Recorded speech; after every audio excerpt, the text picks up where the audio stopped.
Bonsoir, bienvenue à l'émission Autour du Poivrier, en compagnie de mon animateur préféré, Jean-Claude, et moi-même, Giovanni. Voici nos invités pour la soirée. Eddie Malou, agriculteur en Haïti, Roch Lapierre, scientifique à l'UQAM, et notre dernier invité est malheureusement en retard. Oh, j'entends un petit bruit de moteur.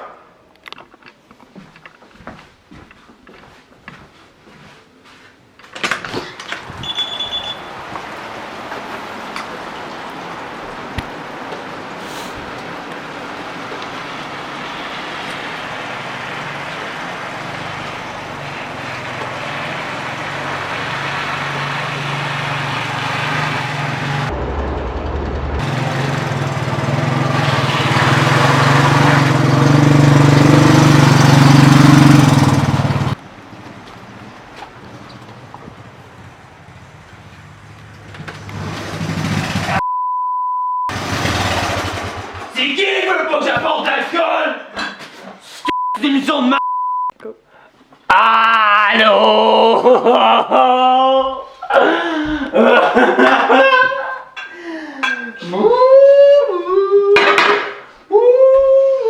T'as vu une? Ouais! Ben, merci. Viens mon chum. Salut la gang.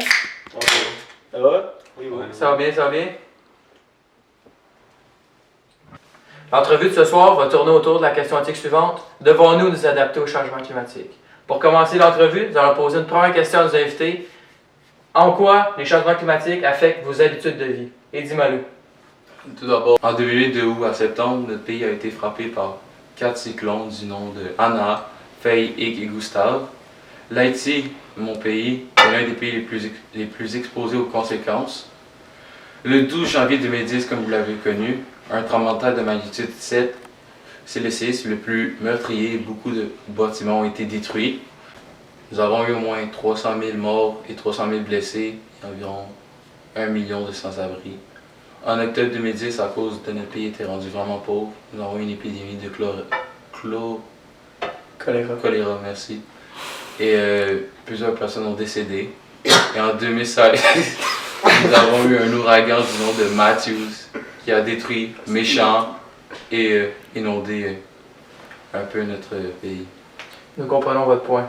Nous sommes désolés. Et vous, Roch Lapierre, en quoi les changements climatiques affectent vos habitudes de vie? Ben, personnellement, moi, je vis aisément. Je vis dans une zone pas ciblée par les changements climatiques. Par contre, je sais que c'est un vrai problème pour notre société. Je fais des efforts pour essayer de réduire ma consommation pour les personnes qui sont moins chanceuses. Et vous, Kevin Duprat, en quoi les changements climatiques affectent vos habitudes de vie? Ben moi, je te dirais, mon bonhomme, ça m'affecte pas tout cette affaire-là. Moi, je pense que c'est une création du gouvernement pour nous faire acheter des manteaux d'hiver encore plus qu'on en achète déjà. Écoute, moi, je suis juste content, je peux sortir mes 3 roues, mes TV dehors, puis je vais chercher du bois dans ma chaîne, puis je me fais des foyers. Ça va bien de même, là. Moi, écoute, ça m'aide en tabarouette qui fait plus chaud. Ouais, je vais être honnête avec toi, là. Ça aide. Je comprends votre point. Ouais, merci. On voit que vous êtes dans une optique totalement différente de nos deux autres candidats. Donc, on va passer à la deuxième question. Ok. Selon vous, est-ce que les changements climatiques sont un enjeu mondial pour le futur de notre planète? Je pense que oui, sinon plusieurs pays sous-développés comme le Zimbabwe et les îles Fidji vont périr. Ils vont perdre leurs habitants à cause des catastrophes naturelles comme les inondations et les tremblements de terre. Alors je pense que c'est vraiment un problème qu'on devrait regarder. Je suis d'accord avec toi. Ok, mais gars, je comprends ton point de vue, là, Ed, là, mais tu sais, c'est pas partout pareil, là. C'est pas partout pareil, tu sais, je veux dire, toi dans ton pays, là, c'est pas mon problème, là, j'habite pas là. Non mais, soit bien, il y a du monde qui ont des problèmes aussi là, dans d'autres pays, même dans ton pays. Là. Mais comme moi, mon pays, là, si on fait pas attention, mon pays n'existera plus. Hey, gars, t'as-tu déjà vu le film Kingsman? Le deuxième, là? Non. Tu sais, il y a trop de personnes sur la planète, fait qu'il tue tout le monde avec des puces dans le cerveau, là. Ça va faire ça! Mais avec toi et ta famille! Bon. Hein? cause perdue. Toi, t'en penses quoi, hein?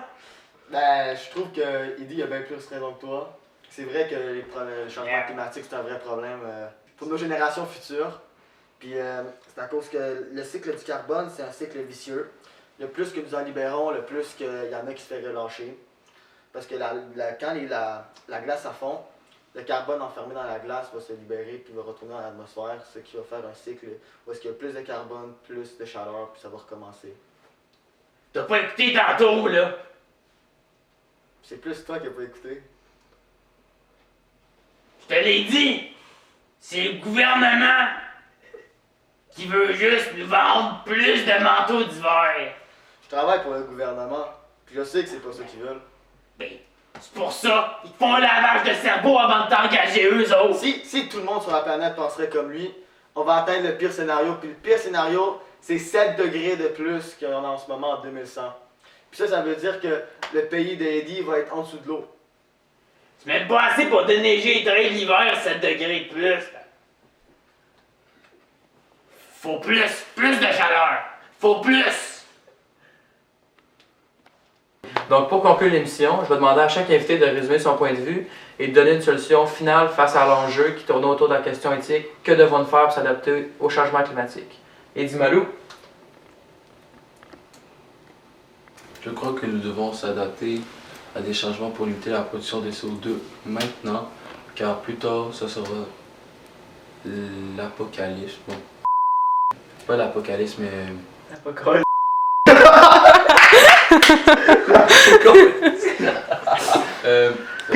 Reculer, on pourra pas revenir en arrière et je pense qu'on devrait arrêter ça maintenant. Ben, legit. Merci de votre point de vue. Et vous, Kevin Dubras, quelle est votre solution finale? Ben, écoute, comme je t'ai dit, moi je crée pas à ça, la pollution. Là. Écoute, ça existe pas le réchauffement. On est pas tant que ça, là. On peut pas réchauffer la planète au complet juste en conduisant un char. Mon diesel, ça chauffe quasiment pas, cette maudite cochonnerie-là. On peut pas croire que ça réchauffe la planète. Moi je crée pas à ça. Moi, je ferais rien pantoute. Profite-en, va sur la plage. L'hiver, ça va être descendre, tu vas pouvoir aller sur le bord du fleuve, enjoy un petit drink, t'as 50, t'as Heineken, ton Jack, peu importe qu'est-ce que tu veux. En décembre, janvier, passer Noël sur la plage, le fun en Estique, là. En tout cas, c'est mon point de vue à moi. Et vous, monsieur Roch Lapierre? Ouais.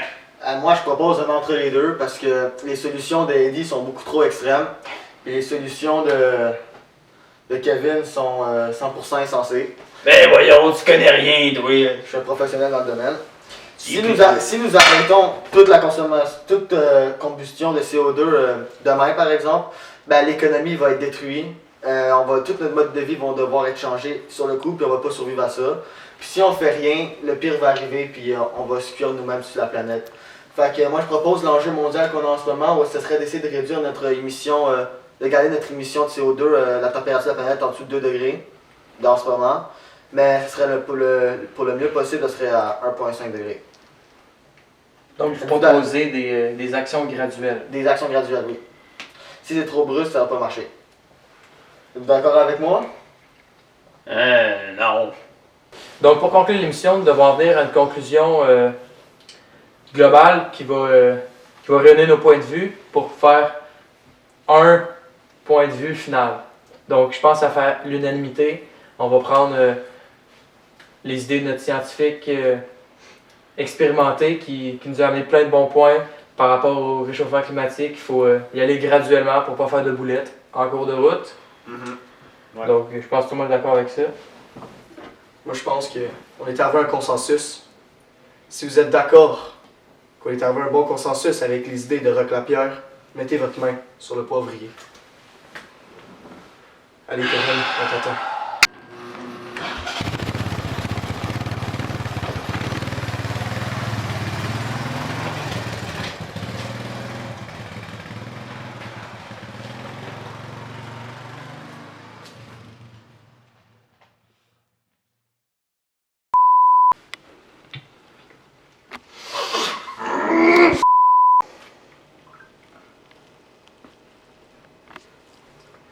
Bonsoir. Bonjour, non, tabarnak.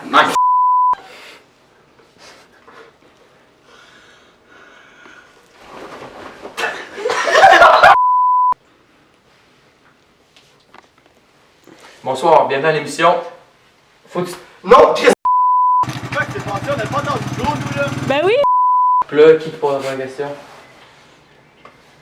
Ben, c'est vous, parce que vous êtes l'animateur. No shit. Meurtrier, beaucoup de bâtiments ont été détruits. Et. Nous avons connu environ. Non, ça Et vous, Rock Lapierre?